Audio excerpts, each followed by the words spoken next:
let's have less. No. I know they don't like it, Mr. Speaker. Does the honourable member want to leave at this stage? Just understand, I want to hear the question, because it's very important that I do hear, because I may have to make a judgment, so I don't need any more shouting. I know they don't like it, Mr. Speaker, but I haven't said anything that's not true, have I? So perhaps they should get off their high horse, stop making stupid jokes, and why don't we talk about student loans? Policies that may have been fine for 2012 with low interest rates are not fine for 2026. The fact is, graduates are paying more, not less. On Monday, the schools minister was asked on the BBC why Labour froze the repayment thresholds. She said the government has, and I quote, huge pressures. Those pressures have been created by his taxes and his borrowing to pay for more welfare. Why is the Prime Minister taking from students to give to Benefit Street? What a nerve. Under their government, student loan thresholds were frozen for 10 years. 10 years. They broke the system. They did it with a bloke over there when they were in coalition together, and we're fixing it. Now, she used to say just a few weeks ago that she was going to focus on the economy at the exclusion of everything else. So I'm doing her a favour by bringing it back to the economy, because 117, desperate to talk about the economy, £117 off energy bills, inflation going down. The other thing that was confirmed on Friday, Mr. Speaker, borrowing is coming down, the biggest surplus on record. That means we've got the economy back under control. We're fixing the public finances. Now, I know the party of Liz Truss don't understand any of this, but she should welcome those changes when she next stands up. Mr. Speaker, he says they're fixing the student loan system. How? He wasn't even talking about this until I raised it. The fact is, those policies... And it goes for the row as well. Chair Select Committee expects a standard, not to shout somebody down. Mr. Speaker, I don't need any back chat. Thank you, Mr. Speaker. He's only talking about student loans now because I raised it. He says they're fixing the problem. The fact is, he's not. Why is it that I'm willing to ditch old Conservative policies that don't work and he wants to keep them? He's not going to do anything about it at all. On Monday, they voted to increase benefits yet again. The fact is, he is taking money out of the pockets of graduates and giving it to people who are not working. It is not fair. It is not just that he is saddling graduates with debt. It's not just that he is saddling graduates with debt. Yesterday, the Bank of England, yes, where she used to work in customer services. Yesterday, the Bank of England...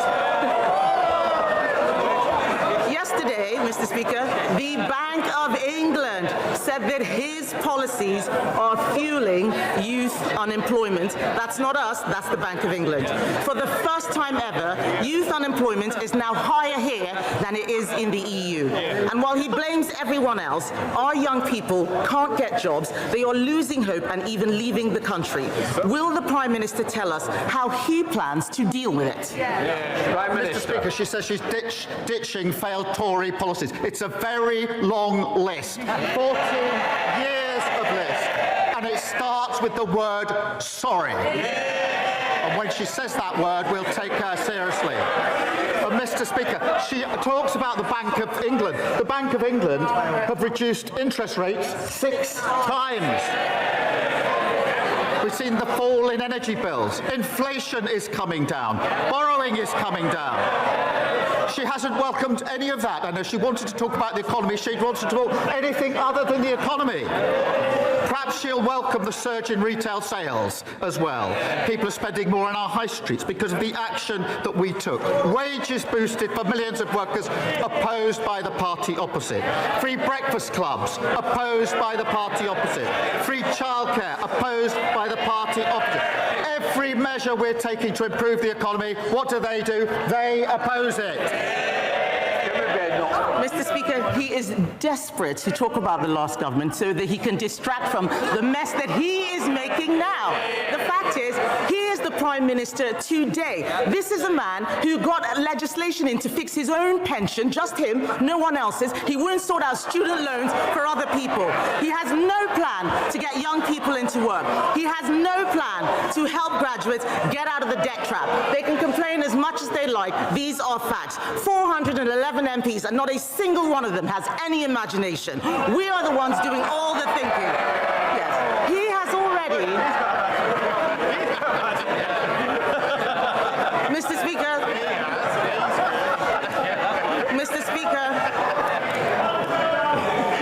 Mr. Speaker, the Prime Minister has already made 15 U-turns.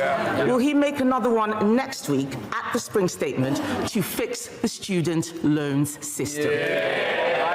She wants me to talk about this government. Bills down under this government, £117. Inflation down under this government.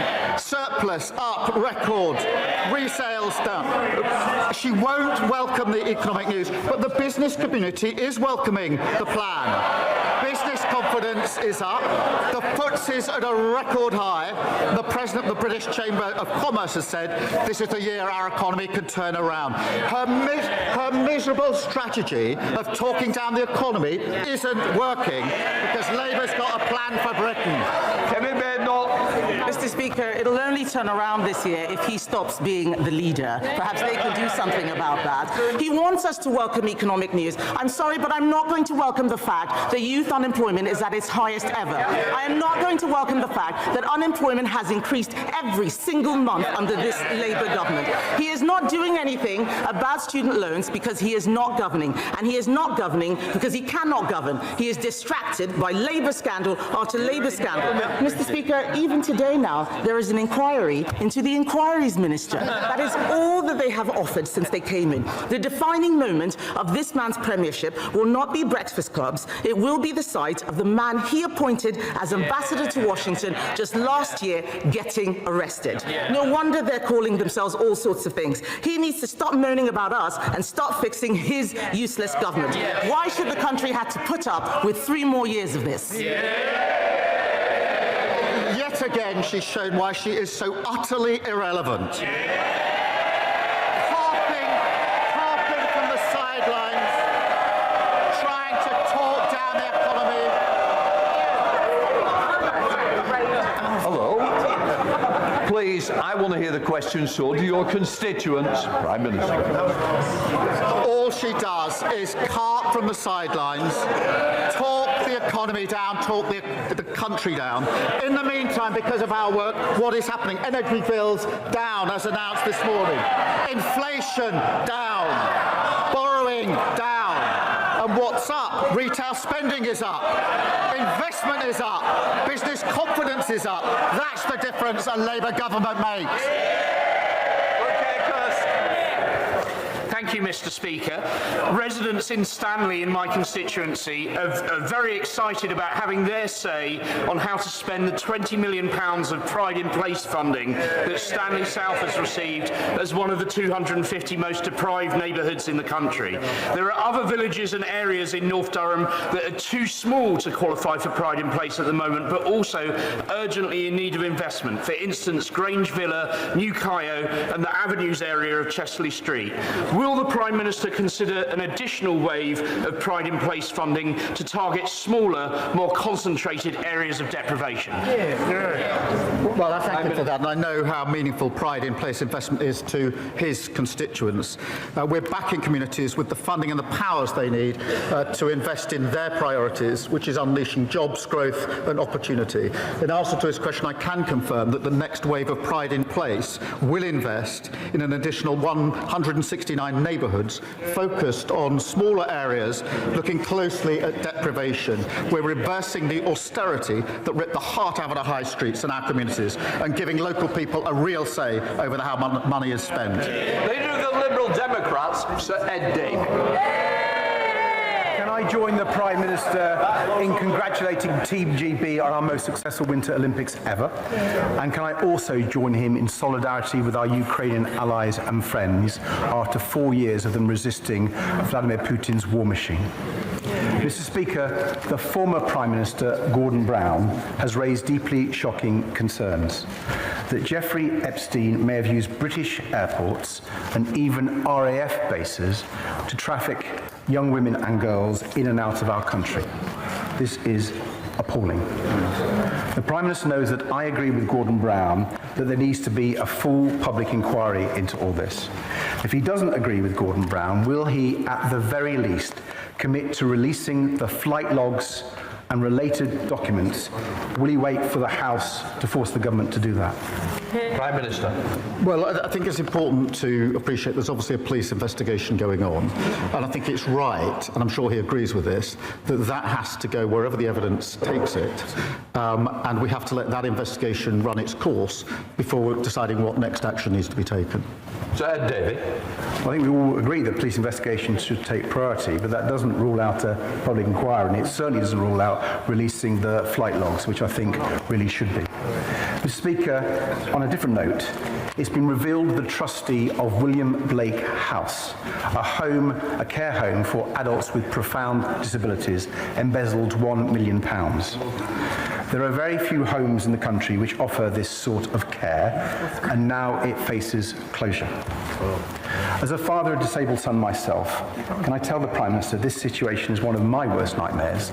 It's one of the worst nightmares of many parents with disabled adult children. The families of the residents have put forward a rescue plan to take over William Blake House and run it themselves. It will require HMRC resolving the debt issue and the Charity Commission to appoint an independent board. So will the Prime Minister meet with the families and back their plan? Prime Minister. Can I thank him for raising this case, which is obviously a cause of considerable concern, and of course I'll make sure that the relevant meeting is put in place for all of the individuals who need that meeting. Mr. Speaker, given the recent challenges to the Equality Act, will the Prime Minister commit to protecting those laws which prevent discrimination at work and in society, making sure that women aren't fired for being pregnant, and ensuring that everyone is treated fairly, regardless of their sex, race or disability?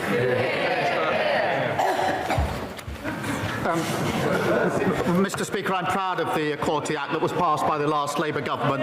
We will always fight for working people, and compare that to Reform, who want to go back to the dark days where people can be discriminated against because of who they are, ripping up protections for workers and renters, and ending the right for grieving parents to take a few days off work if the worst should ever happen to their child. But, Mr. Speaker, I also have to raise this. A death threat was shared by Reform's Deputy Council leader in Lancashire against the brilliant member for Bolsover. It said she should be shot. When death threats were made against the member for Clacton, I stood at this dispatch box and condemned them outright. If he has any decency or backbone, he will stand up, apologise, condemn the comments and sack the individual in his parties. Will he do so? Nigel Farage. Thank you, Mr. Speaker. At the age of 14, Michel Mandarin was forcibly removed from his home, the coral atoll of Ile-de-Quoi, dumped on the quayside in Mauritius, forced to live on food scraps out of bins. He has resettled those islands and yet now faces a removal order from yet another Labour government. So maybe twice in one lifetime, he's going to be asked to leave his homeland. Can I ask the Prime Minister, for a government that is full of human rights lawyers, within and without, why do the opinions and human rights of indigenous Chagossians not matter to him at all? Prime Minister. So he has neither the decency nor the backbone threat to a member of this House, whichever party they are in. He doesn't have the decency or the backbone to condemn it and to sack the individual. And that just shows that his party have got nothing to offer the country but grievance and division. Look at their candidate in Gorton and Denton, a man who says anyone who isn't white cannot be English. No wonder he's been endorsed by Tommy Robinson. It doesn't represent our country, and anybody who wants to stand against that hatred and division should vote Labour on Thursday tomorrow in Gorton and Denton. Thank you, Mr. Speaker. Can the Prime Minister update the House on how the government is tackling the misuse of illegal drugs? And will he reassure parents in my constituency of Rugby and across the country that Labour will continue to disagree with the views and the voices of those who think that it is a good idea to legalise Class A drugs like heroin and crack cocaine? Prime Minister. Can I thank him for raising that? We are working relentlessly to tackle the supply of illegal drugs and expanding police powers to test more suspects upon arrest. The Green Party's policy isn't just irresponsible, it's reprehensible. Legalising, Mr. Speaker, cocaine, heroin, ketamine and the date rape drug, GHB, a drug which we know is used to spike drinks for women.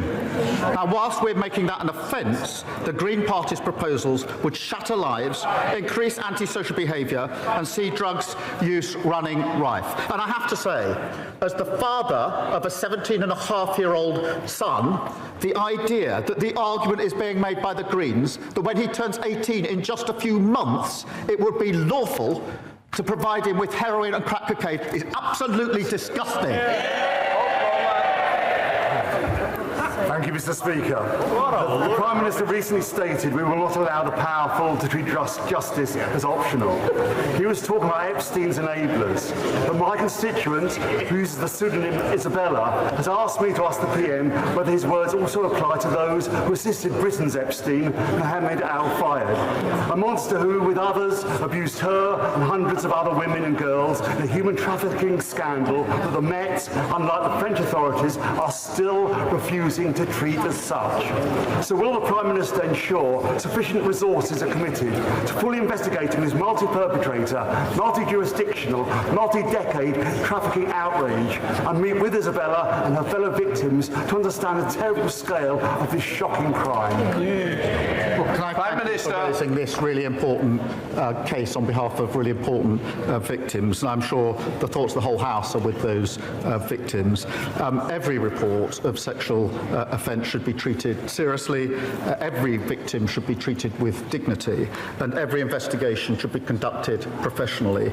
The Safeguarding Minister is meeting the victims, and I will make sure that his constituent is part and included in those meetings. If he gives me the full details, I'll make sure that happens. Imran Hussain.